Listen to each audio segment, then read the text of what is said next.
Hey there everyone, welcome to today's video. Happy Lent. Today we are on to the next section. There must be a better way. And he gives this line here on the second page. It says, what happens if your heart falls out of rhythm? This is known as arrhythmia. I think I said that right. And can cause brain damage.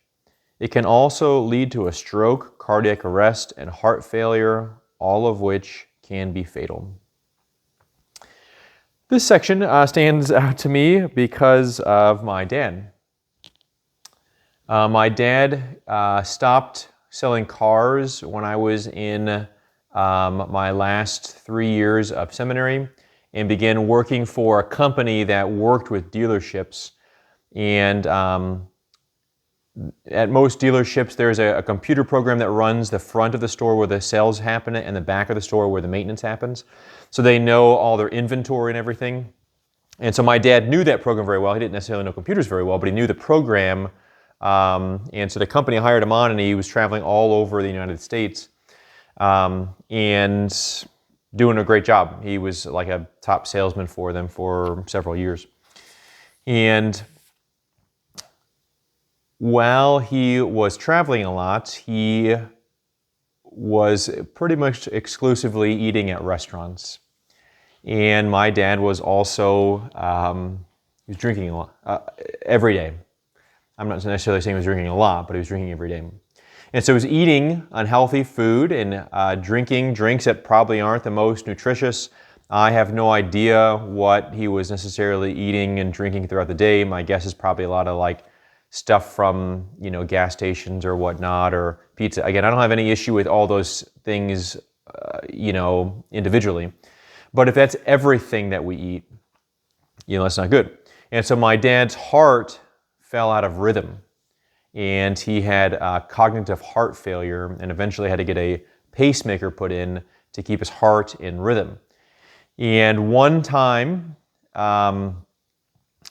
in the middle of the night, his heart fell out of rhythm after he got the pacemaker put in, and it zapped him. And he lived in fear of that. He started eating very, very differently after that.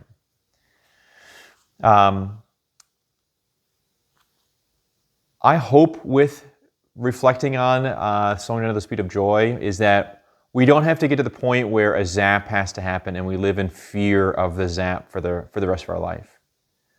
My dad could have just simply made the right choices before all that happened, but he didn't. And he waited until his health got out of whack and eventually, was hospitalized. I had to come back early from a semester because he had to have major open heart surgery to put the pacemaker put in.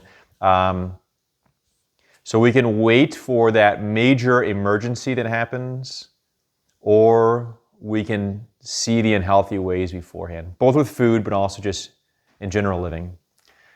I want to do that before the zap happens. I don't want to live in fear of the zap.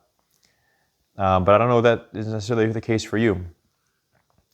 It says, the speed of joy honors our legitimate needs, physical, emotional, intellectual, and spiritual. It is the perfect combination of rest, leisure, and activity for the optimal pace.